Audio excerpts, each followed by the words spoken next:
folks, Miss Wilson here with a quick problem from your homework. You're asked to factor 32a squared plus 50q squared. Now, anytime you see a problem that says factor, your goal is to write the problem as a product. In other words, factors multiplied together rather than, in this case, addition. Okay? Now, step one for factoring is always to factor the greatest common factor. So I'm looking at 32a squared, separately looking at 50q squared, and asking myself, does 32 and 50 have any common factors? Is there a number that divides into both 32 and 50? And we know because they're both even, at least 2 divides into both 32 and 50. It turns out 2 is the highest value. I started thinking maybe 4 would work, but 4 doesn't divide into 50 evenly. So I know I need to bring the 2 out front. Now when I do this, essentially I'm dividing each of these by 2. But I'm not finished. I want to look to see if they have any variable parts in common as well. And unfortunately, a squared and q squared are 2 completely different variables, therefore no common factor there. So all I'm going to do is factor out the 2. Now when I factor out the 2, I do 32 divided by this 2 down here. That's going to give me 16. And then the a squared just tags along. Plus, and then 50 divided by 2 we know is 25. And then q squared. So greatest common factor, we often call that GCF, has been handled. We factored out the greatest common factor. Now what we're charged to do is look at what's left in the parentheses and ask ourselves, what type of polynomial do we have?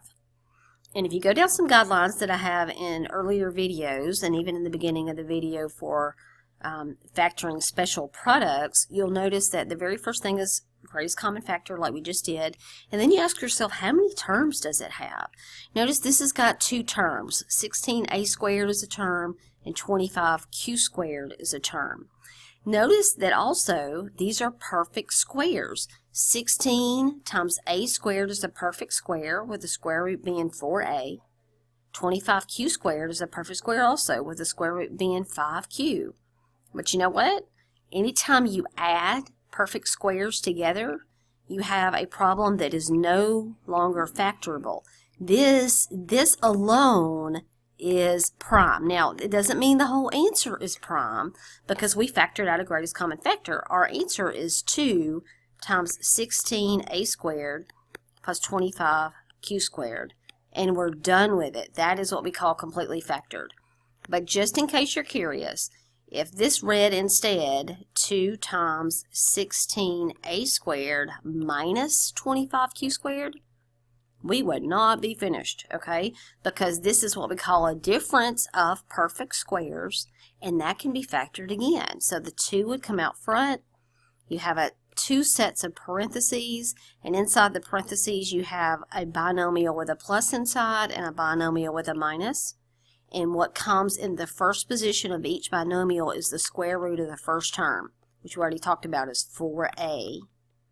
And then the square root of 25q squared goes in the second position. Square root of 25 is 5, and then square root of q squared is q. Okay, and then that would be that one completely factored. But keep in mind, that's not what we had. You only can factor a difference of squares, in other words, subtraction.